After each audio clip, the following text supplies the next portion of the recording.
first thing that we're gonna do is we're gonna add our culture onto our plate. We're gonna need a P1000 pipette, and then I have my suspended culture of E. faecalis.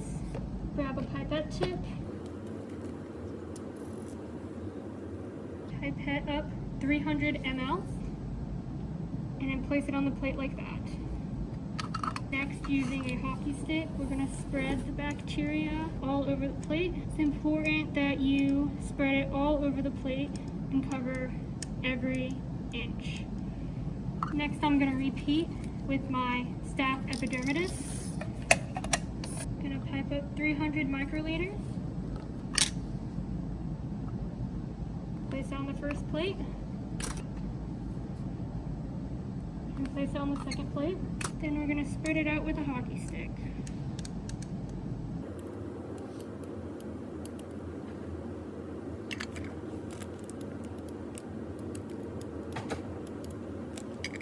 Okay, now we're going to be performing the antibiogram. First off, on the first section of every plate, I'm going to be putting a blank disc for a control. Just going to take a pair of tongs. Between each step, you should make sure to sanitize your tongue. What I'm going to do is put on a blank disc on spot number 1, because that is our control spot. Sanitize tongue and grab your disc. Next thing we're going to do is put on our first antibiotic. This one that I'm putting on is sulfonamide. This is a folic acid inhibitor, and this is going to go on spot 2 for every single plate.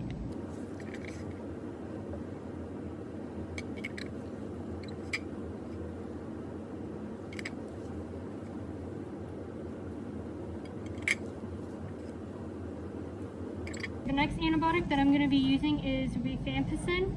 This is a DNA-directed RNA polymerase inhibitor, and we're going to be placing that on spot 3.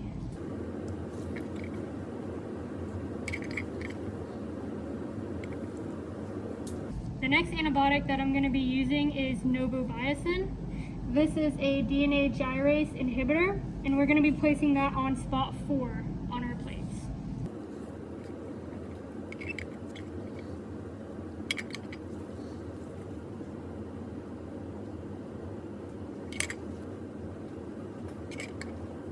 The next antibiotic that we're going to be using is tetracycline. This is a protein synthesis inhibitor, placing that on spot number 5 for each of our plates.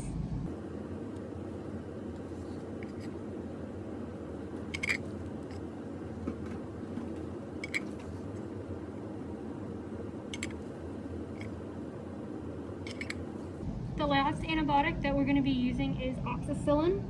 This is a cell wall synthesis inhibitor. We're going to be placing this on spot 6 for each of our discs.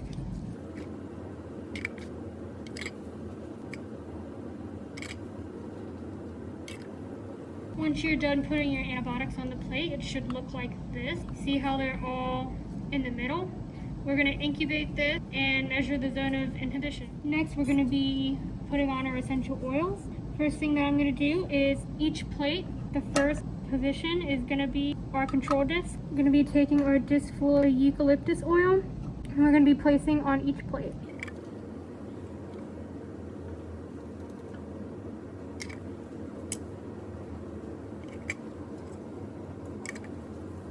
The reason why we are using a paper towel under each disc is we want to make sure that we don't use too much essential oil. If we use too much essential oil, then that's going to alter our results because it's not going to be in a controlled area.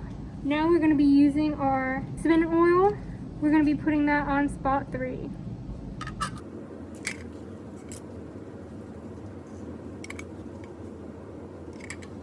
Next, we're going to be doing spot 4. That's the lemon oil.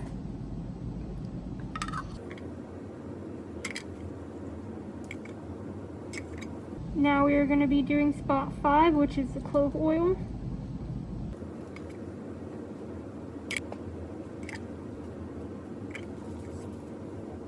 Next, we're going to do our last position, number 6, and this is the sage oil.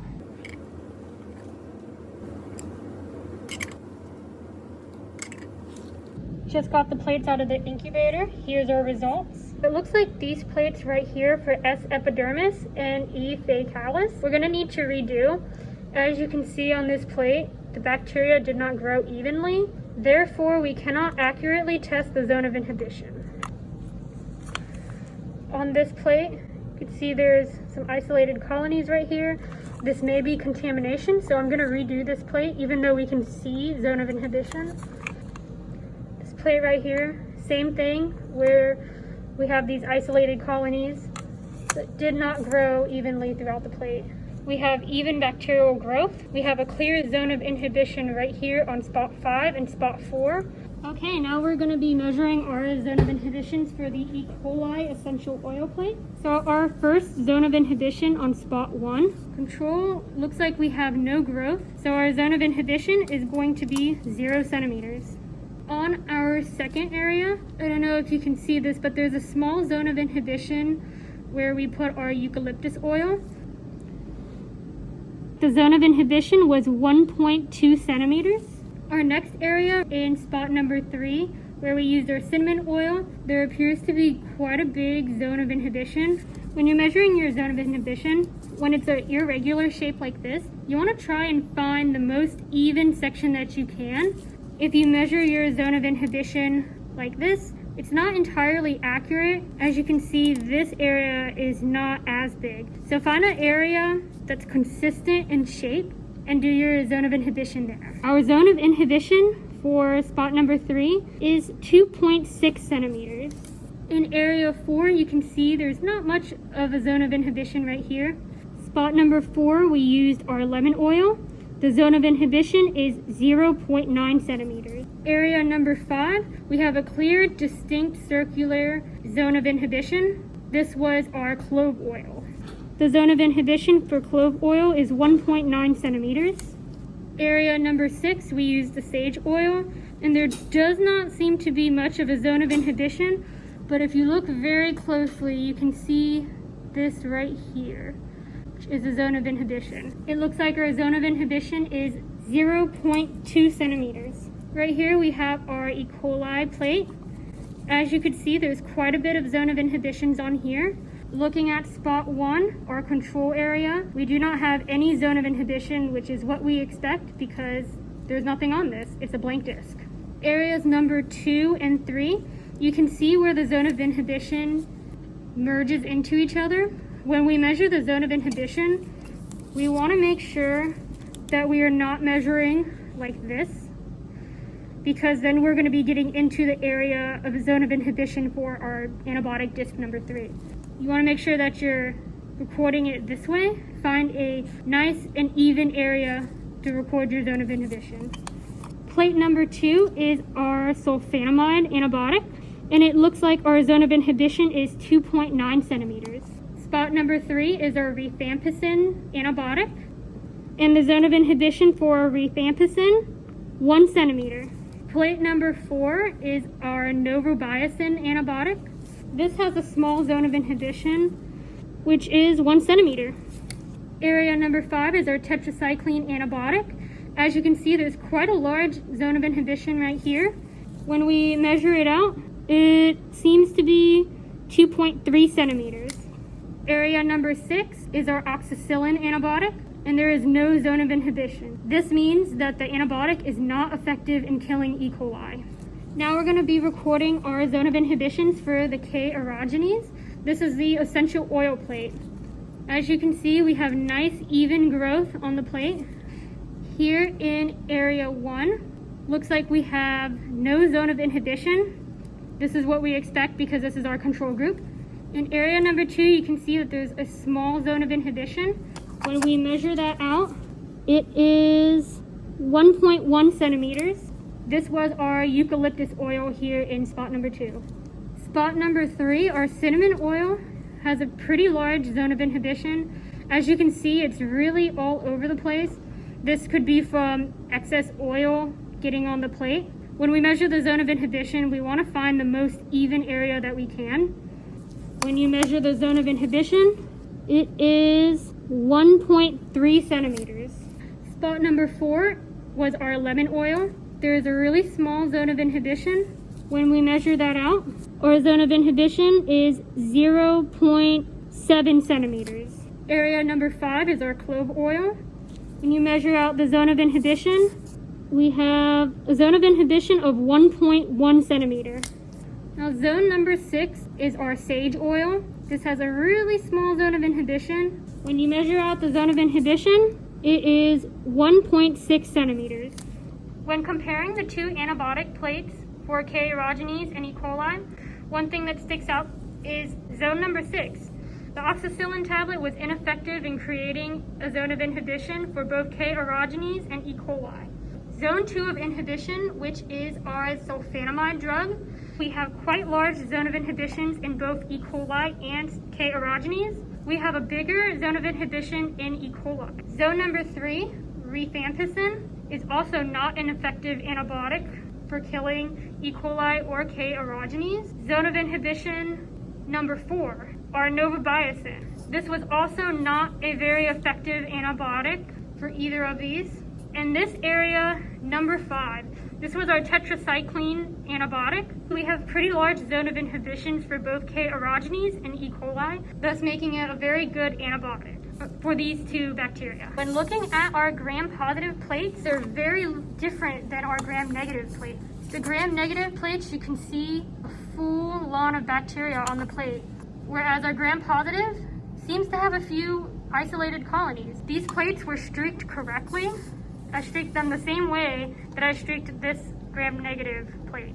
When talking to Dr. Oli, she mentioned that these isolated colonies can be two things, either contamination or it could be antibiotic resistance. And we have this type of growth on every single plate for my gram-positive bacteria. So I am going to measure the zone of inhibitions for these plates, and then I'm also going to restreak just to see if this is contamination or if it's antibiotic resistance. When looking at our plate for the S. epidermidis essential oil, as you can see, there seems to be this weird warping in our bacterial growth. This could be due to excess oil on the plate, or it can also be due to condensation. When measuring our first zone, this is the control group, and it looks like we have a zone of inhibition of 1.7 centimeters. Now this is not good because our control plate should not have any zone of inhibition. When we measure area number 2, our eucalyptus oil, can see that there is a zone of inhibition of 0.8 centimeters. Our third area right here, the cinnamon, there is a small zone of inhibition, and when measured it is 1.1 centimeters. Zone number 4, which is the lemon oil, for area 4, our lemon oil, when measuring the zone of inhibition it is 0.9 centimeters. Zone 5 is our clove oil. When measuring the zone of inhibition, we have a zone of inhibition of 1 centimeter. In zone number 6, as you can see, zone number 6 is pretty messed up. We don't have an even zone of inhibition.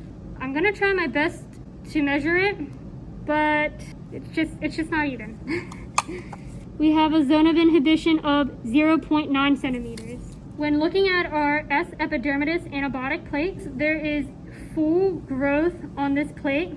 I streaked it the same way that I streaked my gram-negative plates. And as you can see, the bacteria are a different color. And you can see this even bacterial growth here. However, there are also these few isolated colonies here. After talking to Dr. Oli, we can't determine if this is contamination or if our S. epidermidis culture was not pure. This could also be antibiotic resistant in some of the staph epidermis colonies. When looking at our control group, zone 1, there is no zone of inhibition. When looking at our areas 2, 3, 4, and 5, you can see that there's no distinct round zone of inhibition. Based off of areas 6 and 1, I believe that these antibiotics, when looking at zone 2, the sulfonamide antibiotic, number 3, the rifampicin, 4, novabiacin, and 5, tetracycline, What I noticed is I believe these zone of inhibitions are actually huge. When looking at zones 1 and 6, it's very clear that there is bacteria growth on this plate. And as you can see, all of it is gone in these areas. I believe these antibiotics just have a massive zone of inhibition. Because of that, I'm not able to measure these zone of inhibitions because it's not a circular zone of inhibition. And it looks like it just wiped out everything. These isolated colonies could be either contamination or they could be antibiotic resistant S. epidermis. When looking at our E. faecalis essential oil plate, it's kind of hard to see, but there is slight zone of inhibitions right here. I don't know if it's showing up on camera, but in the right lighting, you can see a zone of inhibition around here. The reason why it's hard to see is because this E. faecalis colony is not a dark color like the E. coli. See, in the E. coli plate, you can clearly see the bacterial growth, whereas it's a lot harder to see in this plate. We're also running into the same problem where we have contamination. I'm gonna go ahead and measure the zone of inhibitions. For our first spot, our control, it looks like we have a zone of inhibition, and it's very small. We should not have a zone of inhibition in our control section. When measuring the zone of inhibition, it is 0.9 centimeters. When looking at spot 2, our eucalyptus oil, there's a small zone of inhibition here as well. This has a zone of inhibition of 0.8 centimeters. Spot number 3 is our cinnamon oil, and it has a zone of inhibition of 0.9 centimeters. Spot number 4 is the lemon oil. This has a zone of inhibition of 0.7 centimeters. Spot number 5 is the clove oil. When looking at spot number 5, we have a zone of inhibition of 1.1 centimeters. Spot number 6 is our sage oil, and this does not have a zone of inhibition. Similarly to our S. epidermidis plate, our E. faecalis plate has this growth. Again, not sure if that's contamination or antibiotic resistance. As you can see, there's no clear zone of inhibition on any of these areas. Yep, there's no clear zone of inhibition on any of these areas. I am going to restreak these plates and see if we can come up with a different result. Okay, the first thing that I'm gonna do is I'm gonna suspend my bacterial cultures inside some PBS. Make sure that you're labeling everything so that you know what is what.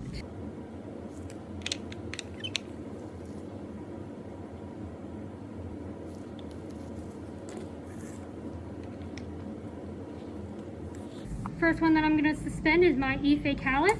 What I'm going to do is loosen up the lid for my PBS, but I want to keep it on here. This is so we can avoid getting contamination from the air. I'm going to flip my plate like this, and I'm going to grab one sterile loop.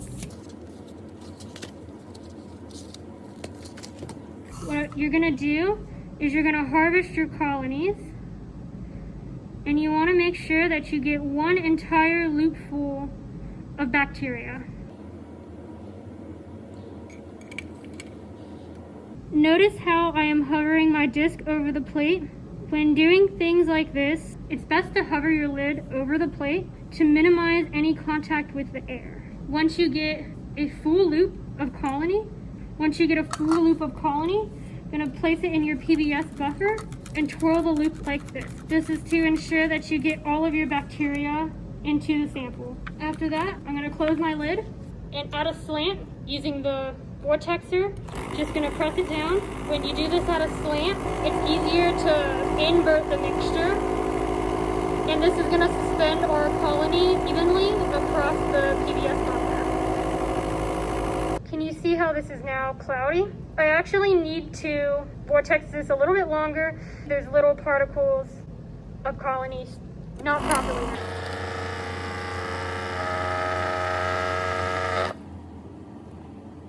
Just want to show you guys. As you can see, this PBS buffer that I just suspended my culture in, slightly more cloudy than the original.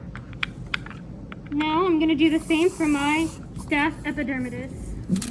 Once you get your loop of colony, you're just gonna put it in the buffer like this and swirl the sterile loop. Gonna go back to the vortexer.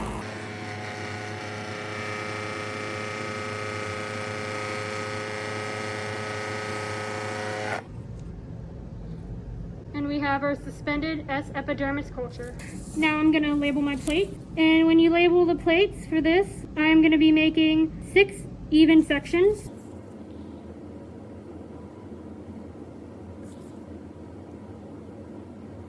And on this plate, I'm gonna be putting today's date. We are using Miller Hinton agar. This is gonna be my E. faecalis plate. And I'm gonna be placing antibiotics on here, so I wanna put antibiotics on here.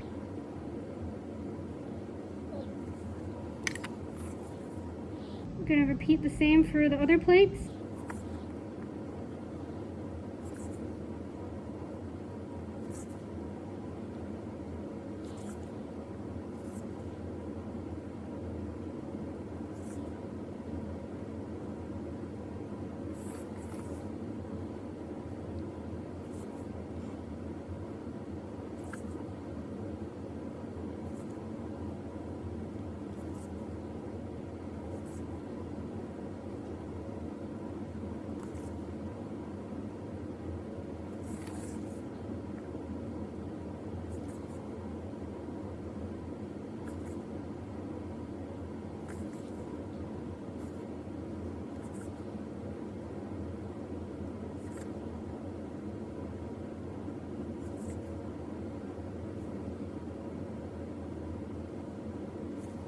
Next, I'm going to go ahead and plate my E. faecalis using a pack of sterile swabs. Dip my swab into my PBS buffer, and hovering the lid, I'm going to streak in a zigzag motion.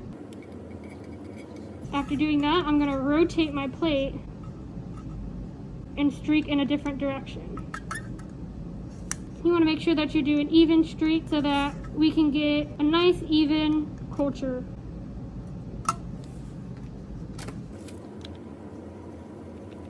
And we're going to do this again with the second plate.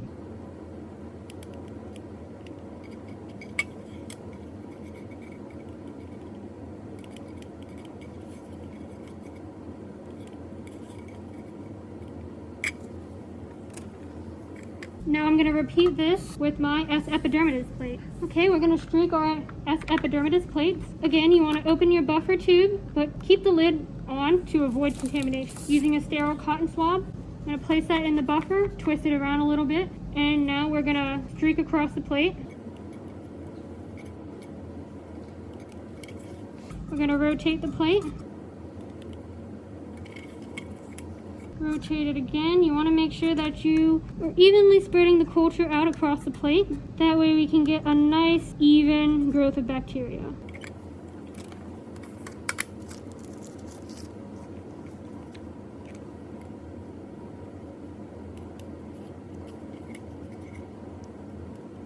Now we're going to prepare our essential oils. First thing I'm going to do is take this polyethylene and I'm going to sanitize my tongs.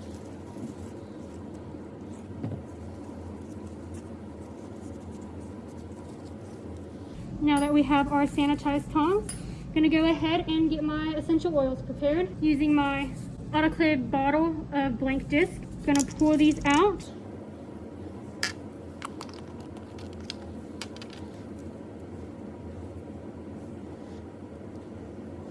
And you want to separate them out. You want to make sure that you're grabbing one blank disc.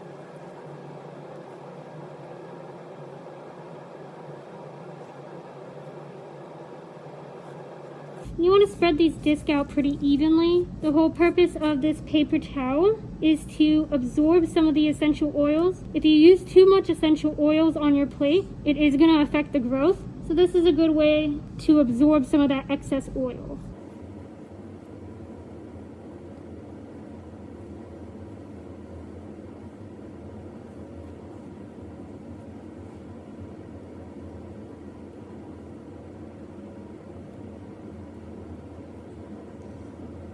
have my 12 discs set aside already, but I'm going to go ahead and grab another 2 discs because we are going to need 2 blank discs when we do our antibiotic plate. All of these excess ones on the edge, I grabbed too many of these blank discs, but they're not going back in the bottle. This bottle right here is autoclaved. As you can see, this tape has black lines in it. Autoclaved tape looks like masking tape, but once you put it in the autoclaver, these black streaks will form, and this means that this bottle is sterile. So we do not want to contaminate this bottle by adding these blank discs back.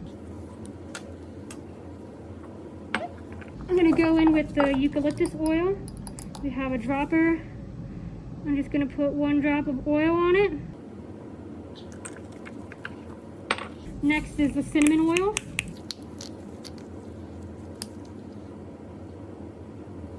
These bottles are a little bit harder to control because we don't have the dropper. Next, I'm using the lemon oil. This bottle actually does not have a dropper, so I'm gonna take a sterile cotton swab and try and get the oil on these discs.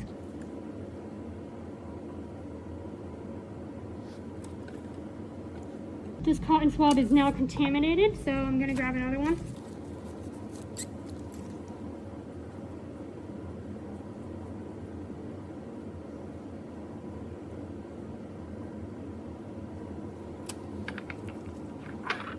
Now doing the clove oil.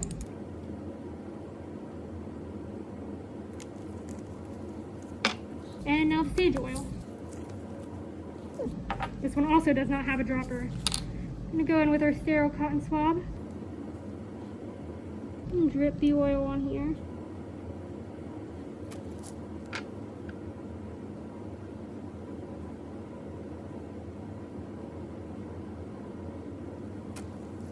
Now I'm going to plate all my blank discs. I'm going to drop my control on portion 1.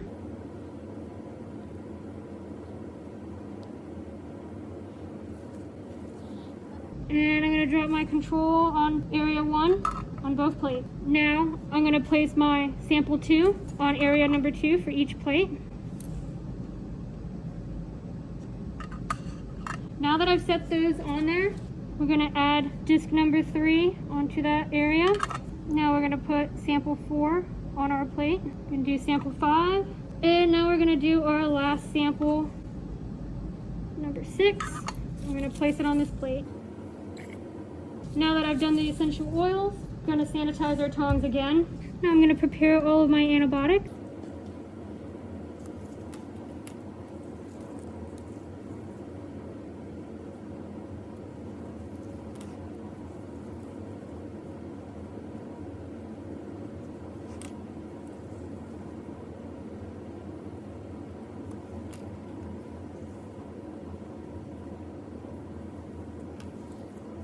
Area 1, we're going to place our control group, and these are just blank discs. Then next, we are going to place our sulfonamide on section 2. Now that I've touched the sulfonamide, I'm going to go ahead and sterilize our tongs. Our next antibiotic going on section 3 is rifampicin.